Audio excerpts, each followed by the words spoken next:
be worth investing the amount of effort required to kind of build a linguistically motivated phrase identifier. As an extension of this, so far I've talked about computer science, data mining, computer architecture, terms like that.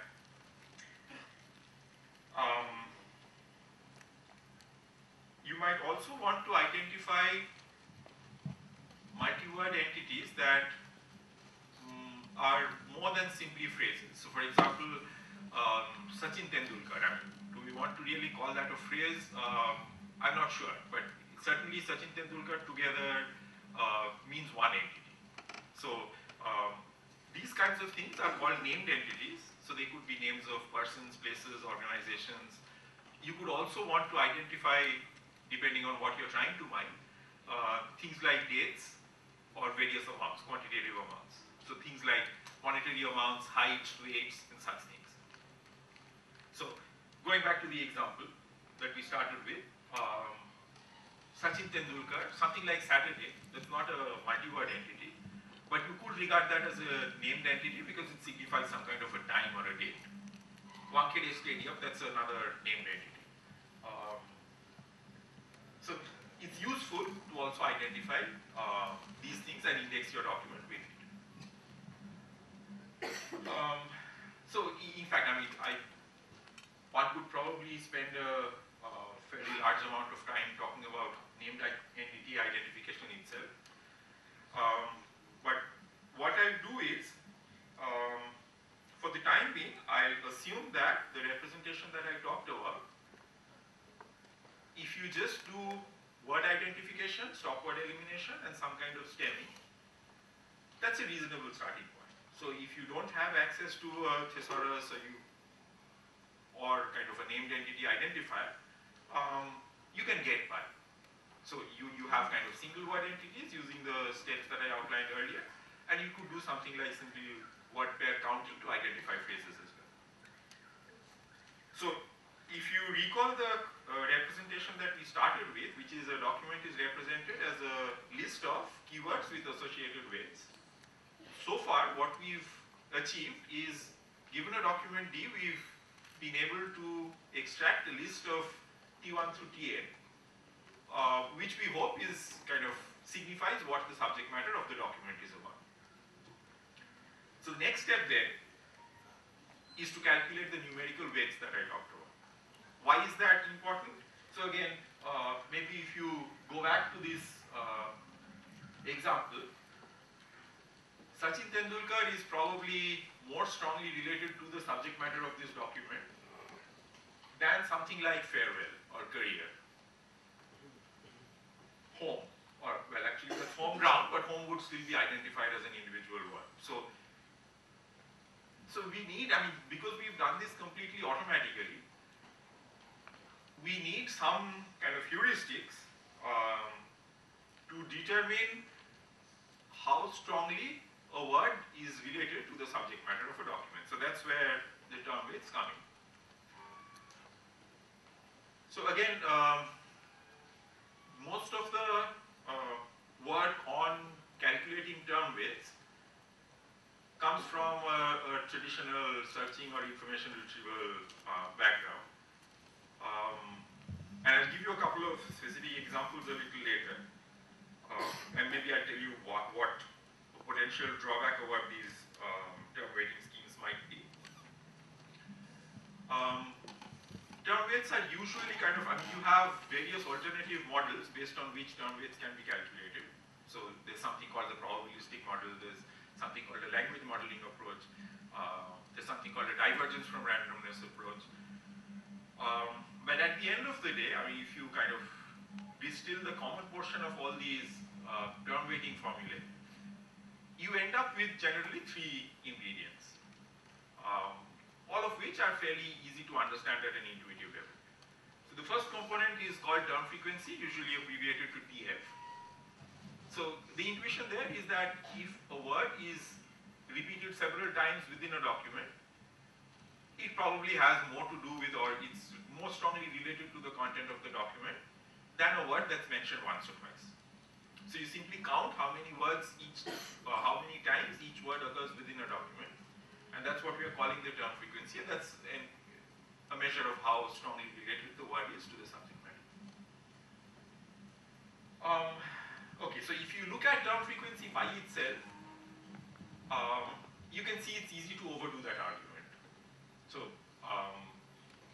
if you think about stopwords for a moment, I mean, we've kind of eliminated stopwords from processing, but the idea that I'm trying to convey is something like, if you look at the stopwords within a document, they will usually have very high term frequency. Think of a term like the, that probably has very high term frequency. So term frequency by itself is not very indicative. What we also want is the term a general term or a specific term? If it's general, it's likely to occur in very many documents, and is therefore less useful in distinguishing certain documents from certain other documents. So I'll give a different kind of example that will hopefully make this point a little clearer. So suppose you are dealing with a collection of medical records. So most of the documents would contain terms like medicine, treatment, disease, illness, prescription. So these terms, for that particular collection, these terms would not be very useful in separating one set of documents from another.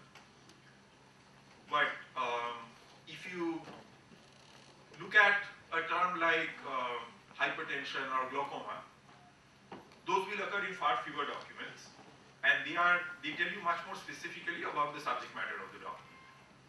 So apart from term frequency, which is the count within a document, we also need to look at a count across a collection of documents. So the higher the count, the more general the term, and therefore the less useful it is in kind of distinguishing one particular document from another. So what we want really is, I mean, if you call this document frequency, which is the number of documents in which a particular term occurs, the smaller the number, the more specific the term is likely to be. So what we're really looking for is some kind of an inverse measure of document frequency. Finally, we also want to take into account some notion of the document length. So again, think of the representation that we started with. Each D is represented by a list of T1 through Tn. So in some sense, each of those Ti's captures a certain portion of the overall information content of the document. So if a document is large and contains a lot of information, each individual keyword probably captures a relatively small fraction of that information, compared to a short document where kind of each individual keyword probably captures a larger proportion of the information contained in the document. So the usual formulation for weight would be you multiply TF and IDF together, but then you divide by some notion of the document's length in order to kind of capture some notion of density or proportion or something like that. So I guess the easiest way to think of this is that a long document would contain many distinct words. So it would cover many diverse topics. So each individual keyword contains or captures a relatively smaller proportion of the overall content of the document. So kind of again, a frequently used example is think of 3 separate encyclopedia articles. One on civil disobedience, one on Mahatma Gandhi, and one on the history of India. So a term like civil disobedience would occur in all of them, but the article dealing with civil disobedience would probably have it occurring a number of times. In the article on Mahatma Gandhi, it would occur as one of the movements that he started, and it would occur with lots of other things. And in an article on the history of India, it would kind of convey an even smaller proportion of the overall information. So that's the kind of notion that we are trying to capture by having some kind of a length factor in the denominator. So it turns out that, I mean, I just talked about very general ingredients in the sense, I just talked about term frequency, inverse document frequency, and normalization. the one way of saying this is that there's a lot of magic in the actual arithmetic that you do. So term frequency, do you want to use the raw term count, or do you want to use some other formulation? So that question turns out to be an important one. Again, most of this has been studied from a traditional retrieval or searching point of view. So that's what gave rise to these two formulae. And you can see they're kind of much more complicated than the kind of simplified version that I showed over here. You'll still be able to identify the so you can see something over here that has to do with TF. That's the TF component. This is the inverse document frequency component. And this thing in the denominator, where you can see the number of unique terms contained in the document, that's the normalization factor. But like I said, I mean the actual arithmetic involved here is important. It's not enough to just multiply TF by IDF and divide by normalization. So here's something that's kind of even more complicated in the sense that you have TF in the denominator, sorry, you have TF in the numerator, but you also have a TF component in the numerator, in the denominator. There's a length component here that's kind of mixed up with the TF component. So most of these they're not as ad hoc as the final result might seem. So there's some kind of argument behind why things were done this way. But most of that was done in a, like I said, in a retrieval setting rather than in a mining setting. So one of the questions that I do not have a very clear answer to is, I mean, when people work with the keyword plus weight representation for documents, they usually adopt one or the other of these term weighting strategies that have been found to work well in a retrieval setting. I'm not aware of a lot of work that explicitly or very carefully studies the importance of term weighting for specific text mining applications. So later today you will hear about text classification and tomorrow about text clustering. And the speakers will be able to tell you more about those topics. But what might be interesting would be to kind of, like these were developed within a retrieval setting, would it make sense to ask what's a good term weighting scheme if you want to do clustering or if you want to do text classification? Okay, so that kind of brings us to the end of the pre-processing step, which is like our aim was to, given a document, our aim was to come up with a list of keywords and term weights, or list of terms and term weights, that kind of a representation. That's what we've achieved so far. And in doing so, I kind of touched upon two things that where traditional mining techniques like clustering might be usefully applied. So that's what we'll talk about next, but since we've come this far, and I've kind of repeatedly said that much of this work was done within a traditional information retrieval setting, you kind of get searching for free. I mean, if you have the representation that we've talked about, searching is actually one method of searching is actually fairly straightforward. So we'll just kind of finish this part with a description of how you could do searching. So the idea is, remember, each document T has been mapped to a kind of T1, D1, T2, D2 all the way up to Tn, Dn representation. So if you think of the terms present in your set of all documents as kind of dimensions in a space, then the weight of each term, you could regard that as the weight in that dimension. So if you have, I mean, if you are indexing a collection of documents using a total of n keywords, then each document gets mapped to an n-dimensional vector. So a query could be similarly mapped, and most query words you would kind of encounter only once. So Q would usually have kind of a value of 1 in, or I mean, depending on whether you're doing IDF and normalization as well. You'd have maybe 2, 3, or 4 different entities or entries here that would be non-zero.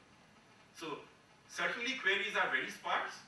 Documents also, I mean, if you look at how many distinct terms one document has as compared to the number of distinct terms in a collection of say 1 million documents, each document vector is also fairly sparse. Okay, I mean, that's just a parenthetical remark. What I really want to say is that one way of measuring the match between a query and a document would be to compute something like the dot product, which is essentially you look for matching dimensions, compare the weight in the query with the weight in the document, and add it up over all matching terms. So this is basically what you get with the sum being done over all matching terms. If it's not a matching term, then either Qi or Di would be 0, so it wouldn't add anything to the sum. So the advantage of formulating a similarity function like this is that this has kind of 2 intuitive advantages. One is that think of a document D where a number of query terms match. Then you'd have more terms in this summation, so it would get a higher similarity. Additionally, if a matching term is important in the document, then Di would be high, so that would also end up boosting the similarity. So overall, I mean, kind of multiplying weights together and adding them up over all matching terms it has a reasonably nice mathematical formulation, and it turns out to be intuitively sensible as well. The one potentially misleading point over here is that if I kind of just left it at that, you might be tempted to think that given a query, I compute this similarity for all documents in the database, and then kind of do some kind of a ranking on the documents.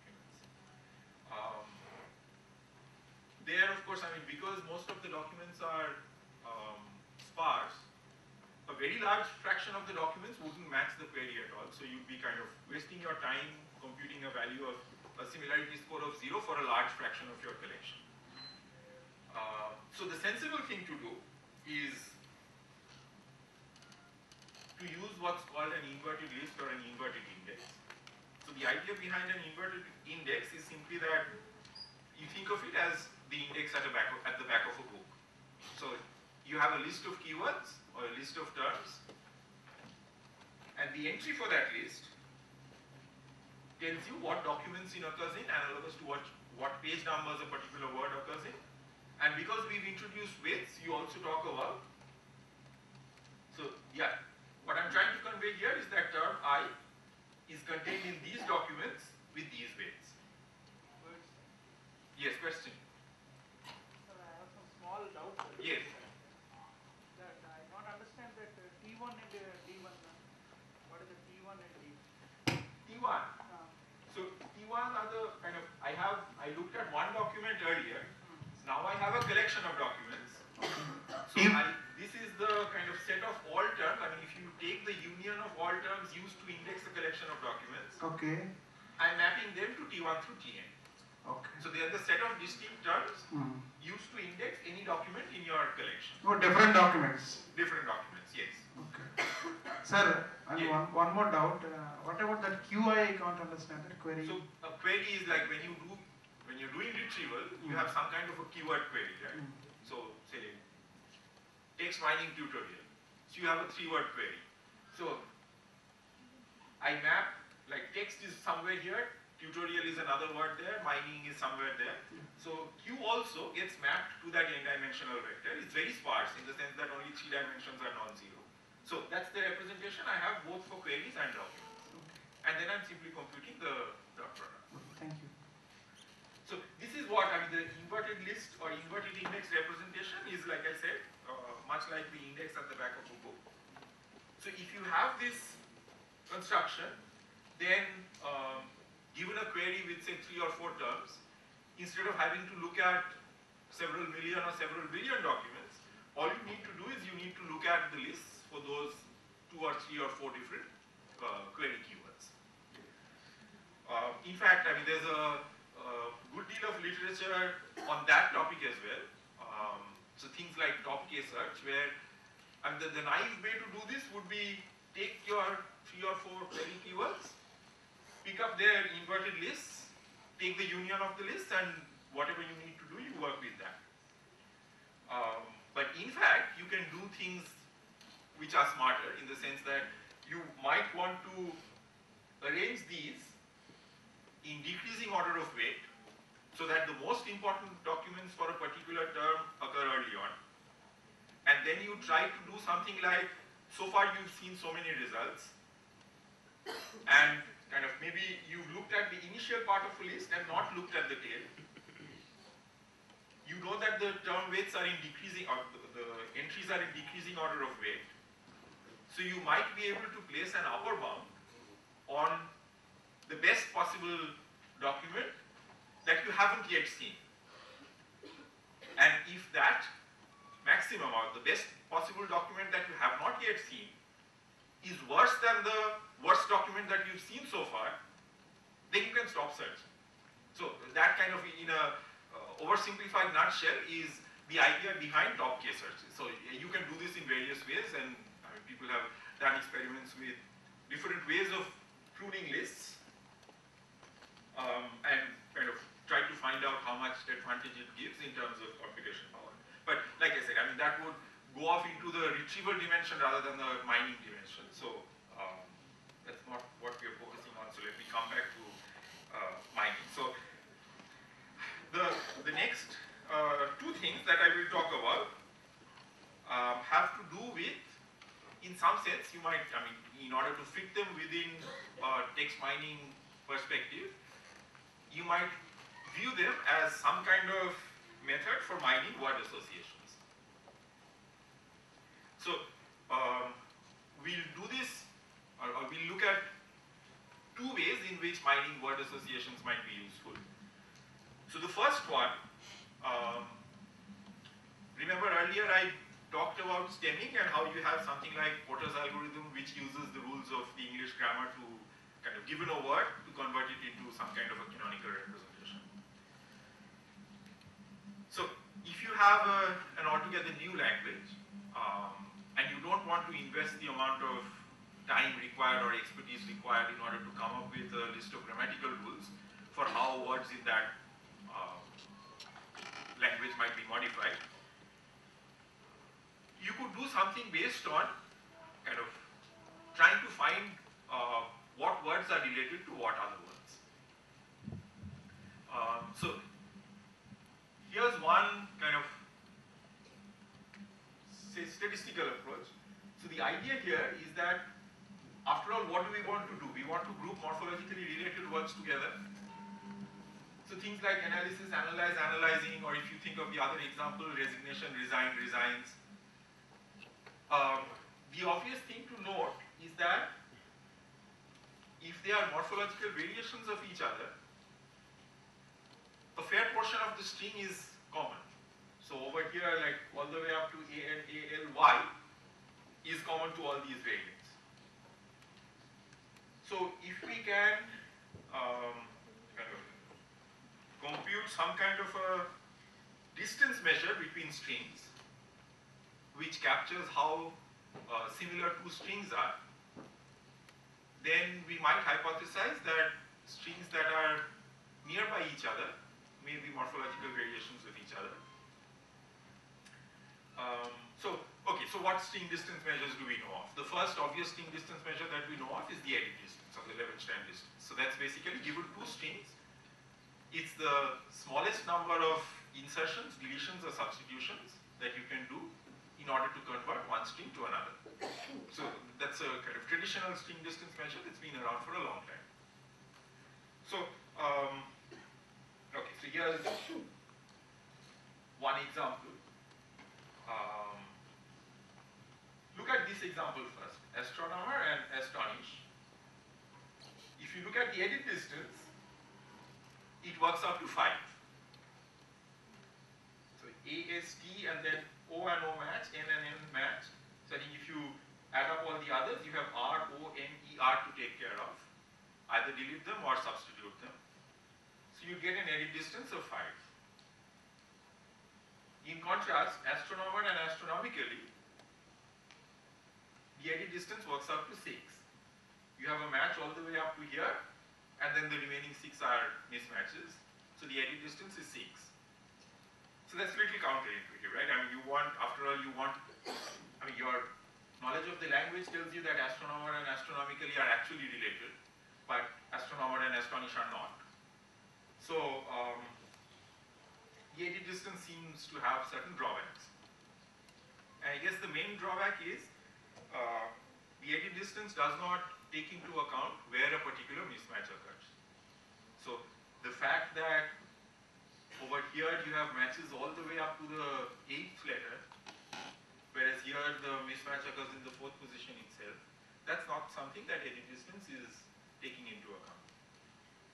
So kind of some kind of trial and error, exploring various alternatives led to this formula, which is basically that, I mean, there are two parts to this. The summation is, once you find a mismatch, you ignore whether there are any matches in the rest. So M is basically the position of the first mismatch, and N is the total length of the strings. And I mean, if they are, as the picture suggested, if they are of uneven length, then you pad the shorter one so that they're both the same length. So in this case, N is 13, over here N is 9. No, right. M is the position of the first mismatch. So what you do is, I mean, the first mismatch counts as 1, and then the further away you go from the origin of the word, the less important that mismatch is. So early mismatches count for a lot, late mismatches don't count for as much. So that's why you have this kind of geometrically decreasing weights depending on the position. So that's one component of the weight. And the rest of it has to do with what is the mismatched portion by what is the matched portion. So I'm not saying there can't be other formulations. So indeed there can be other formulations and several were tried. And this is the one that was experimentally found to work reasonably well. So I guess the two main properties that this particular formula has is it takes into account where the first mismatch occurs. So the later it is, the better, or the closer the words are regarded. It also takes into account how much of the word matched versus how much of the word was a mismatch. So once you have a distance measure defined between strings, then you know you can do some kind of a clustering. In other words, what you want to do is you want to identify groups of words that are close together. You want to find patterns like this. So the idea is that it's something like these words are nearby each other. So that translates to saying that these words have a relatively large common initial part. So that's the same for this red group and the blue group. But if you look at an element from the blue group and the green group, then they have a fairly early mismatch. So they're probably not related to each other. So this is kind of, you've not really used too much information about the language. So you would expect it to work for multiple languages. So in fact, experiments show that this kind of defining a distance measure and then using an appropriate clustering method works well for English, French, even languages that are kind of relatively less well known, like Bulgarian, and several of the Indian languages. So Bangla specifically, Bangla, Marathi as well. So you don't need to know too much about the language, but there is one property that we have intrinsically been using, and that's the observation that, remember, one key point was where the mismatch occurs relative to the beginning. This is to Aston as well. So it's only the remaining things in the tail here, 4 things in the tail here that don't, plus the deletion of R. Right, so the main point that we were trying to capture here is that early mismatches are bad and late mismatches are not as bad. So that actually is a feature of the language in the sense that if most of the words in the language change or the change happen towards the end, this is expected to work reasonably well. I probably know kind of 2.5 languages, so I can't give you too many first-hand examples. Something like Arabic, I've been told, is a language where changes, I believe, happen in the middle of a word. So for that kind of a language, this kind of algorithm which tries to look at matching prefixes versus mismatching suffixes would clearly not work. But that's the level of language expertise that you know in order to use a stemming algorithm like this. And indeed, I mean, since I've made the claim earlier that this method works for English and French, it turns out to work about as well as Porter's algorithm. And it's a lot less work. So that's encouraging in the sense that if you have a new language for which you don't have a language expert at hand, you might want to use a technique like this. So